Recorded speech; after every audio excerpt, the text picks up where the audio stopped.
Okay, सो हम बात करेंगे यहाँ पर एक प्रेशर जो कि एक्सर्ट किया जाता है आइडियल गैस के द्वारा। ओके, सो उसके लिए हमें क्या करना पड़ेगा? First we have to assume that an ideal gas is lying inside a cubical chamber. Okay, so मान लीजिए क्यूबिकल चैम्बर जो हम बात कर रहे हैं उसमें से एक हमारी ये उसकी वॉल है, ठीक है, एक वॉल ये है और एक वॉल ये है, ठीक है। ये दो हमारी वॉल्स हैं और इनके बीच में एक हमारा ये मॉलिक्यूल रखा हुआ है, ठीक है। ये मॉलिक्यूल है, इसका मास हम मान लेते हैं m है, ठीक है। और ये क्यूब की बीच की जो दूरी है या कह सकते हैं कि लेंथ जो है वो कितनी है l। ओके, अब ये जो मॉलिक्यूल है ये जा करके इस वाली सरफेस से, ये देखिए जिसे मैं शेड कर रहा हूं, इस सरफेस से जा करके क्या करेगा? कोलाइड करेगा। मान लीजिए ये पार्टिकल यहां से, ये मॉलिक्यूल आपका यहां से गया और इस सरफेस से कोलाइड किया, जाने के लिए कुछ वेलोसिटी लगेगी। Let's say that velocity is ux1, ठीक है, क्योंकि x डायरेक्शन में मूव कर रहा है। सो अब जैसे ही ये इस वॉल से कोलाइड करेगा तो कैसा कोलिजन होगा? It will be a elastic collision. और इलास्टिक कोलिजन में मैंने आपको बताया हुआ है कि कभी भी काइनेटिक एनर्जी का लॉस नहीं होता है। काइनेटिक एनर्जी का लॉस नहीं होगा, यानी कि हाफ mv²। मास आपका क्या रहा? सेम रहा। और वेलोसिटी, मास आपका सेम रहा, वेलोसिटी आपकी क्या रही? सेम रही। तो वेलोसिटी सेम रहेगी। कोलिजन के बाद ये मॉलिक्यूल टकरा करके यहां से यहां क्या होगा? वापस आ जाएगा, ठीक है। सो क्या होगा? चेंज इन मोमेंटम होगा। चेंज इन मोमेंटम तो होगा ही होगा, कभी हम लोगों ने पढ़ा था एजम्पशंस में, ठीक है। तो चेंज इन मोमेंटम जो होगा, लेट्स से कितना होगा? सपोज फाइनल इनिशियल मोमेंटम पहले ले लेते हैं। इनिशियल मोमेंटम कितना होगा? Mass into velocity m ux1, ठीक है। और फाइनल मोमेंटम कितना हो जाएगा? It will B m ux1। तो आप कहेंगे चेंज कहां से आया? सो चेंज किस में आया है? डायरेक्शन में आया, क्योंकि मोमेंटम कैसी क्वांटिटी है? मोमेंटम इज ये आपको विजिबल हो जाएगा यहां से, अब ठीक है शायद। तो अगर आप देखें तो मोमेंटम कैसी क्वांटिटी है? Momentum is a vector quantity. तो वेक्टर क्वांटिटी है तो मैग्नीट्यूड में नहीं, लेकिन हाँ किसमें चेंज आया? डायरेक्शन में चेंज आया, ठीक है। सो अब हम क्या करते हैं? Let's compute the change in momentum. तो चेंज इन मोमेंटम बेटा क्या होगा? Delta p। Change in momentum आपका क्या हो जाएगा? It will B final minus initial या इनिशियल माइनस फाइनल, जैसे भी आप कर ले। तो मैग्नीट्यूड वाइज अगर हम देखें तो कितना हो जाएगा? It will B 2m(u)(x1।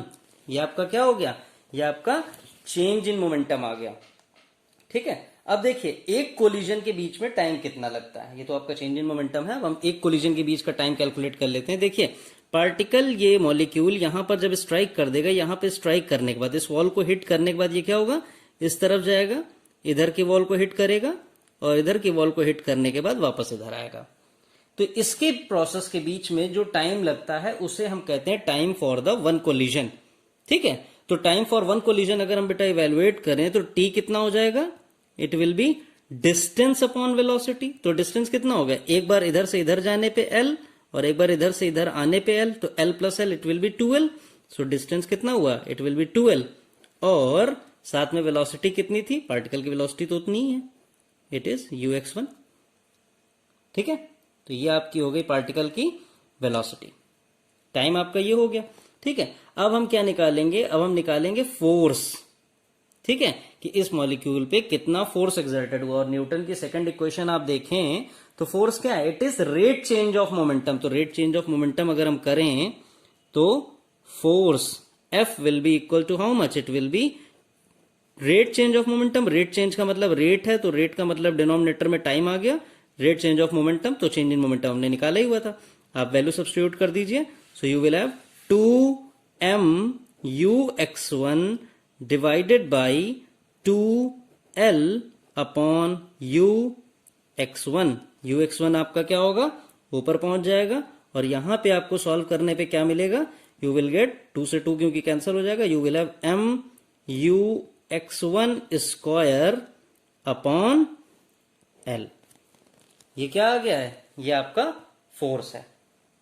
ध्यान से देख लीजिए और मेरे साथ साथ बेटर होगा करते चलिए, ठीक है। यहां से आपका क्या निकल के आ गया? ये आपका एक मॉलिक्यूल का फोर्स कंप्यूट होकर के आ गया, ठीक है।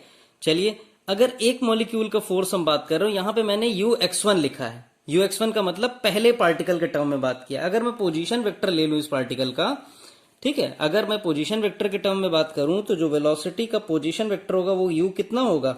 It will B u x i cap plus u y j cap plus u z k cap. ये आपका क्या हो गया? This is your position vector.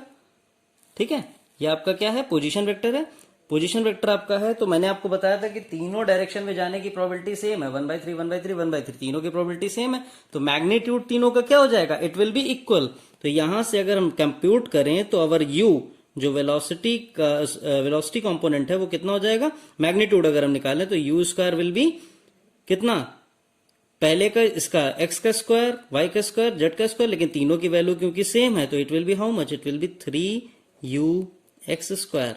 ठीक है, क्योंकि तीनों की प्रोबेबिलिटी क्या है? सेम है। और हम पहले पार्टिकल की बात कर रहे हैं, पार्टिकल नंबर 1 की बात कर रहे हैं, तो u1 square will be equals to 3u(x1 square). ठीक है, यहां से जो ux1 स्क्वायर की वैल्यू है उसे हम क्या करें? उसे हम सब्स्टिट्यूट कर देते हैं यहां पे, तो हमें फोर्स मिल जाएगा। और फोर्स हमारा कितना आ जाएगा? Where force will be equal to m/l u1 square upon 3। Yes और नो? कितना आ जाएगा हमारा? देख लीजिए, स्क्रीन आपको क्लियर हो जाएगी। तो ये किसका है? ये एक पार्टिकल का है। ये तो किसका है? ये एक मॉलिक्यूल का है। It is the force because of the one molecule. ठीक है, अब अगर मान लीजिए, क्योंकि एक मॉलिक्यूल तो होगा नहीं, बहुत सारे मॉलिक्यूल्स होंगे, n number of molecules will be there. ठीक है, तो n नंबर ऑफ मॉलिक्यूल्स जब हमारे होंगे तो n नंबर ऑफ मॉलिक्यूल्स के लिए हमें क्या करना होगा? ये इक्वेशन हमारी अब क्या हो जाएगी? फोर्स की। अब हमारा जो n नंबर के लिए फोर्स हो जाएगा, इसको हम थोड़ा सा डिवाइड कर देते हैं। ठीक है, इस तरीके से कर देते हैं। अब आप देखिए, n नंबर के लिए जो हमारी फोर्स की इक्वेशन होगी that will be F equals to 1/3 m/l u1 square plus 1/3 m/l u2 square, और इसी तरीके से nth पार्टिकल के लिए it will be 1/3 m/l un square. यहां से आप देखिए क्या कॉमन ले सकते हैं? यहां से हम क्या कॉमन ले सकते हैं? 1/3 m/l, ये हम कॉमन ले सकते हैं। तो अंदर क्या बचेगा? अंदर बचेगा u1 square plus u2 square plus dot dot dot plus un square. ठीक है, इतना बचा हमारा। अब इसको हम क्या करें? ये आपको क्लियर ना हो तो ये देख लीजिए। इसको हम क्या करें? इसको हम n से मल्टीप्लाई करके n से डिवाइड कर दें। किसी भी क्वेश्चन को अगर आप उसी नंबर से मल्टीप्लाई और उसी नंबर से डिवाइड करें तो कोई फर्क तो पड़ता नहीं है। ठीक है, तो चलिए यहां पे हमने क्या किया? इसे मान लीजिए हमने n से मल्टीप्लाई किया, सॉरी n से डिवाइड किया और n से मल्टीप्लाई किया। कोई क्वेश्चन पे फर्क नहीं पड़ेगा, लेकिन हमारा काम आसान हो जाएगा। क्यों? क्योंकि मैंने आप लोगों को बताया हुआ था जब पोस्टुलेट्स की बात कर रहे थे कि ये क्या है आपका इतना पार्ट। ये देखिए, ये पार्ट क्या है? ये पार्ट आपका क्या है? This is root mean square. Square है, मीन है। मैंने कहा था ना आरएमएस को आप उल्टा चलिए, एसएमआर चलिए। स्क्वायर है, मीन है, रूट। रूट का मतलब अगर रूट के टर्म में बात करें तो हम इसे क्या लिख सकते हैं? We can write it as 1/3 m/l u(r)ms का स्क्वायर, क्योंकि इस पे रूट लगी होती तब तो केवल वही हो जाता, इसलिए यहां पे स्क्वायर लिख रहे हैं, मल्टीप्लाइड बाई n। ठीक है, ये आपका क्या आ गया? 1/3 m/l multiplied by n u(r)ms का स्क्वायर। तो ये आपकी क्या आ गई? This is your net force. ये किसकी वजह से फोर्स है? ये नेट फोर्स है आपका। किसकी वजह से? This is because of the n number of molecules. अब अगर हमें बेटा यहां से प्रेशर निकालना है तो प्रेशर क्या होता है? प्रेशर होता है आपका फोर्स अपॉन एरिया। तो अगर स्क्वायर, अब ये कैसा है? क्यूब है हमारा। क्यूब का एरिया कितना हो जाएगा? L इंटू एल, यानी कि L स्क्वायर। तो अब हम यहां पे प्रेशर की वैल्यू पहले रख दें। It will be 1/3 m/l u(r)ms का स्क्वायर मल्टीप्लाइड बाई n, और यहां पे डिनोमिनेटर में हमारी एरिया यानी कि लेंथ इंटू लेंथ यानी कि L स्क्वायर। अब आप इसको बेटा कंप्यूट करेंगे तो आपको क्या मिलेगा, you will have 1/3m/L³ multiplied by URMS का स्क्वायर n। ठीक है, आई होप यहां तक आप लोगों को क्लियर हो गया होगा।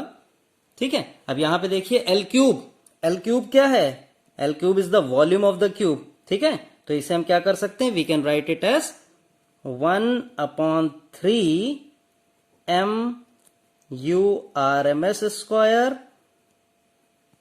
n/v। ठीक है, v कहां से आया, v आपका आया है वॉल्यूम से, क्योंकि आपको पता है, मैंने आपको बताया कि हमने कैसा चैम्बर लिया, हमने क्यूबिक चैम्बर लिया। क्यूबिक चैम्बर का मतलब क्यूब का साइड कितनी है, एल, अगर एक की साइड है तो सबकी साइड कितनी होंगी, एल हो जाएंगी, तो L into L, length into breadth into height, L into L into L, it will B cube. तो यहां पे हमारा क्या आ गया, ये क्या है हमारा, दिस इज अवर प्रेशर। चलिए इसको और प्रिसाइज कर देता हूं मैं, तो ये आपका क्या हो गया, दिस इज योर प्रेशर। ठीक है, अब ये आपकी वैल्यू है प्रेशर की, तो यहां से v को अगर हम इधर पे ले आए, थोड़ा सा इसको मैं ऊपर की तरफ शिफ्ट कर देता हूं। अब इसको हम v को अगर इधर ले आए तो we will have what, we will have PV equals to 1/3m/URMS square multiplied by n। हो जाएगा, हो जाएगा। ठीक है, अब यहां तक आपको देख लीजिए एक बार। हमने सबसे पहले क्या किया, फोर्स कंप्यूट किया change in momentum upon time से, फिर हमने उसको एक पार्टिकल की वेलोसिटी के टर्म में कंप्यूट किया। उसके बाद हमने क्या किया, हमने उस फोर्स को n नंबर ऑफ पार्टिकल्स के लिए किया, उसे कन्वर्ट किया हमने आरएमएस में, और आरएमएस में कन्वर्ट करने के बाद हमने प्रेशर कैलकुलेट किया। प्रेशर कैलकुलेट करने के बाद हमारा फॉर्मूला बन गया PV equals to 1/3m/URMS square multiplied by n। इसको थोड़ा मैं ऊपर शिफ्ट कर देता हूं, ठीक है, ताकि लिखने में आसानी रहे। अब ये देखिए, इसके बाद हमें क्या करना है, इसके बाद हमें इसकी काइनेटिक एनर्जी देखनी है।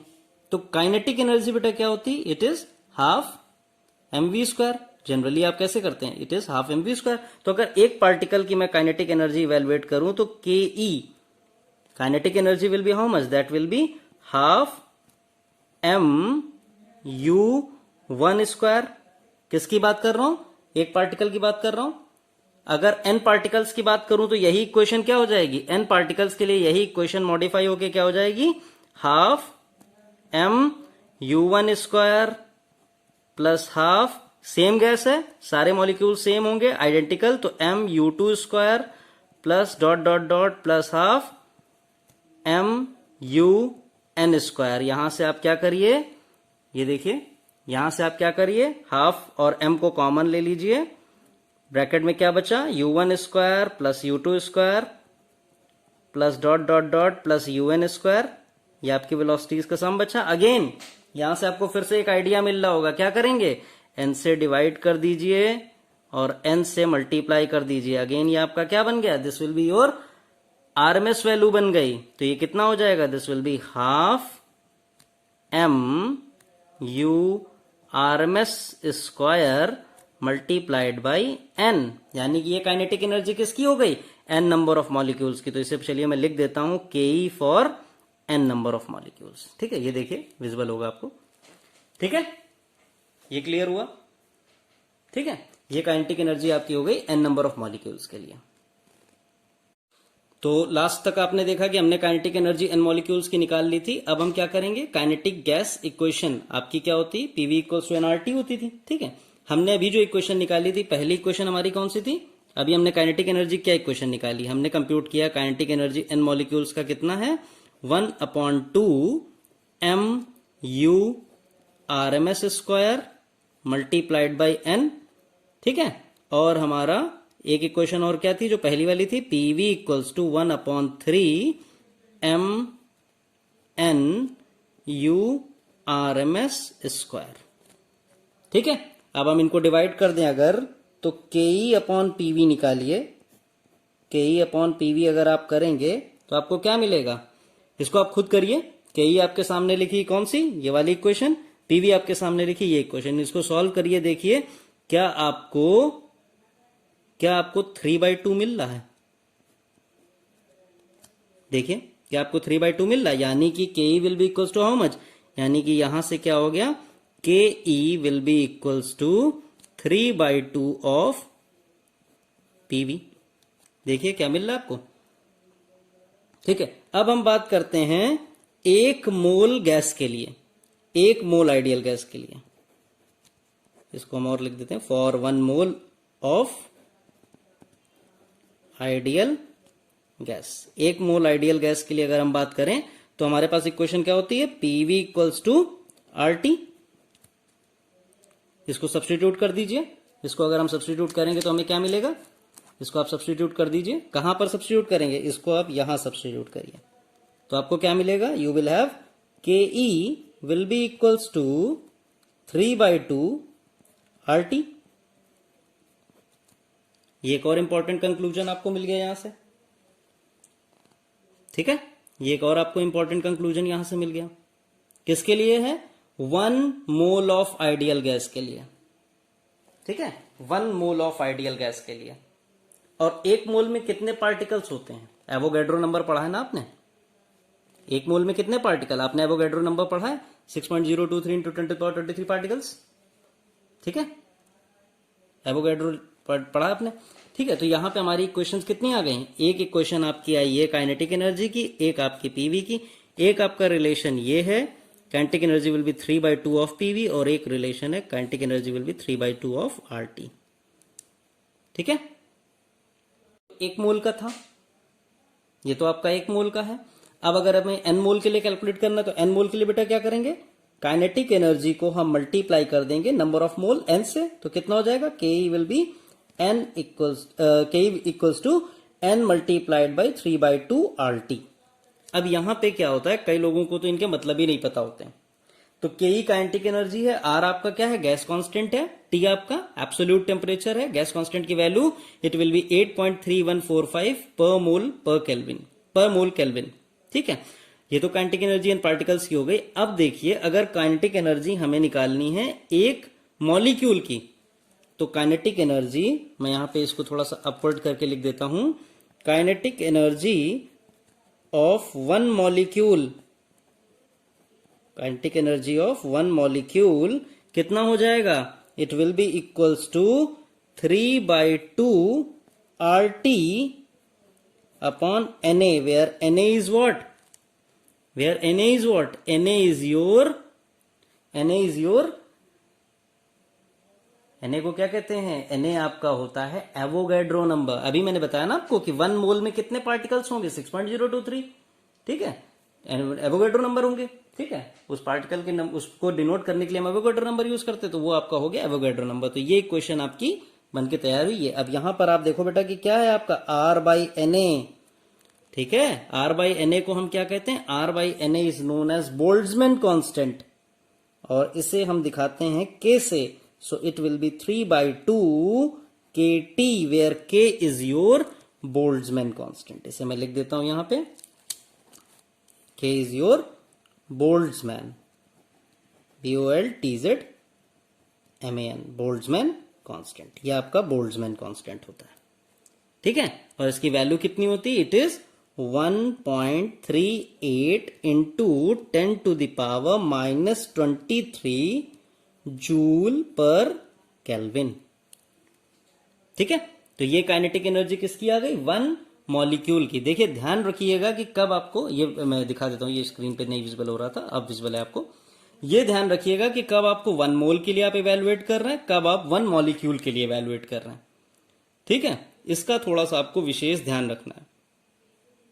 ठीक है, यहां से ये चीज आपको क्लियर हुई कि काइनेटिक एनर्जी आप कितनी कैलकुलेट करेंगे। आर गैस कांस्टेंट वैल्यू पता है आपको 8.3145 पर मोल केल्विन, टी एब्सोल्यूट टेम्परेचर, और जब हमने उसको मॉलिक्यूल के टर्म में निकाला तो मोल कॉन्सेप्ट लगाएंगे, मोल कॉन्सेप्ट के अकॉर्डिंग Na, यानी कि एवोगैड्रो नंबर से उसे हम क्या कर देंगे, डिवाइड कर देंगे।